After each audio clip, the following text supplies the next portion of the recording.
Hey everyone, welcome to my channel. If you enjoy these videos and want more, don't forget to subscribe. I share content that's simple and helpful. Let's get started. Understanding who owns property after a husband's death can be complex. It is not always a simple answer. Several factors determine property ownership. The existence of a will is the most important factor.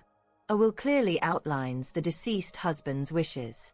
It dictates how his assets, including property, should be distributed. If a valid will exists, the property typically passes to the beneficiaries named within it. This process usually involves probate court.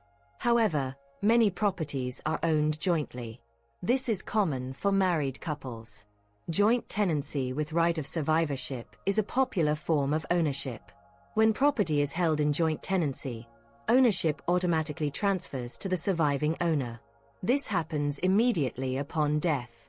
It bypasses the probate process entirely. This makes the transfer of ownership much smoother. Tenancy by the entirety is a similar form for married couples in some states. It also includes survivorship rights. State laws also play a crucial role. Some states are community property states. In these states, assets acquired during marriage are considered jointly owned. Each spouse owns an undivided half interest. Upon death, the deceased husband's half of the community property may go to the surviving spouse. It could also go to other heirs, depending on the will. Other states follow common law principles.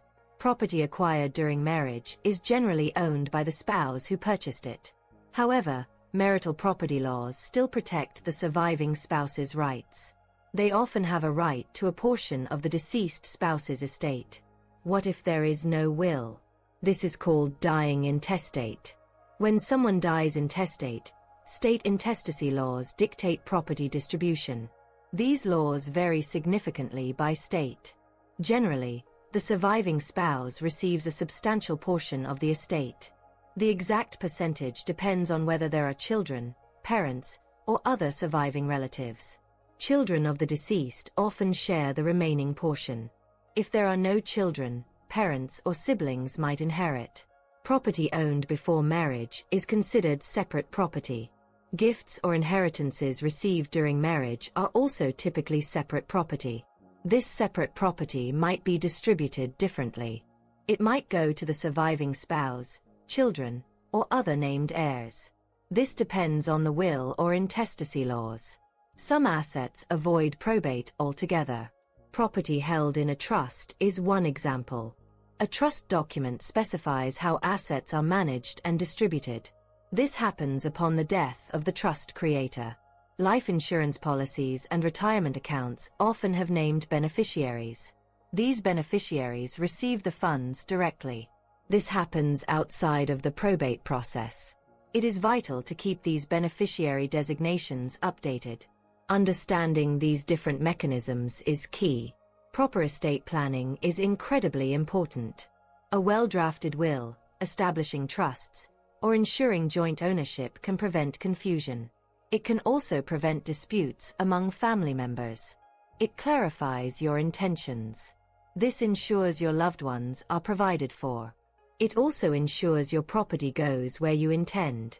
Please consult an estate planning attorney. They can provide personalized advice.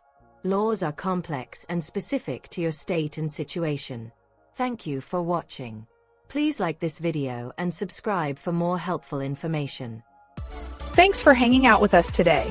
If you enjoyed the video, tap that like button, subscribe to the channel, and ring the bell so you don't miss what's next.